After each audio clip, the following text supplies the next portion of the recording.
அனைவருக்கும் வணக்கம். சற்றுமுன் கிடைத்த முக்கிய அறிவிப்படி கொட்டி தீர்க்க போகும் கனமழை, மக்களே கவனமாக இருங்கள். தமிழகத்தை தாக்க வரும் புதிய காற்றழுத்த தாழ்வு பகுதி காரணமாக தமிழகத்தில் இன்று முதல் அடுத்த 7 நாட்களுக்கு பரவலாக கனமழை பெய்யக்கூடும் என சென்னை வானிலை மையம் தற்போது புதிய எச்சரிக்கை அறிவிப்பை வெளியிட்டுள்ளது.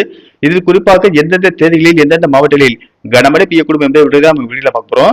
வீடியோவை கடைசி வரைக்கும் ஸ்கிப் பண்ணாம பாருங்க. வீடியோக்குள்ள போறதுக்கு முன்னாடி இந்த வீடியோ லைக் பண்ண வச்சுக்கோங்க. வாங்க வீடியோக்குள்ள போகலாம்.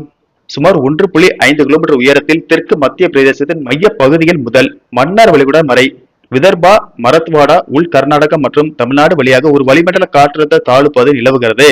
இதன் காரணமாக இன்று தமிழகம், புதுவை மற்றும் காரைக்கால் பகுதிகளில் இடி மின்னலுடன் கூடிய லேசானது முதல் மிதமான மழை பெய்யக்கூடும் என்றும், குறிப்பாக தேனி, திண்டுக்கல், கரூர், திருச்சிராப்பள்ளி, நாமக்கல், ஈரோடு, நீலகிரி மாவட்டங்களில் இடி மின்னல் மற்றும் பலத்த காற்றுடன் கூடிய கனமழை பெய்யக்கூடும். மே 6ஆம் தேதி பல்வேறு மாவட்டங்களுக்கு கனமழை எச்சரிக்கை விடுக்கப்பட்டுள்ளது. அதன்படி கோயம்புத்தூர் மாவட்டத்தின் மலைப்பகுதிகள், நீலகிரி, திருப்பூர், தேனி, தென்காசி, திருநெல்வேலி மற்றும் கன்னியாகுமரி மாவட்டங்களில் ஒரு இடங்களில் இடி மின்னல் மற்றும் பலத்த காற்றுடன் கூடிய கனமழை பெய்யக்கூடும். மே 7ஆம் தேதி தமிழகம், புதுவை மற்றும் காரைக்கால் பகுதியில் பெரும்பாலான இடங்களில் கனமழை பெய்யக்கூடும் என்றும், குறிப்பாக கோயம்புத்தூர் மாவட்டத்தின் மலைப்பகுதிகள், நீலகிரி, திருப்பூர், ஈரோடு, தேனி, தென்காசி, மதுரை, விருதுநகர், திருநெல்வேலி மற்றும் கன்னியாகுமரி மாவட்டங்களில் ஒரு இடங்களில் 30 முதல் 40 கிலோமீட்டர் வேகத்தில் பலத்த காற்றுடன் கூடிய கனமழை பெய்யக்கூடும்.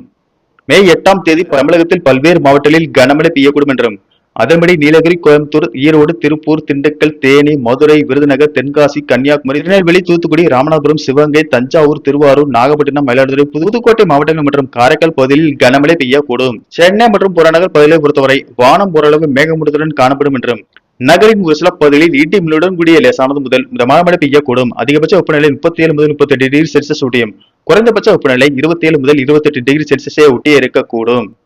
மீனவர்களுக்கான எச்சரிக்கை ஏதும் விடுக்கப்படவில்லை. நன்றி.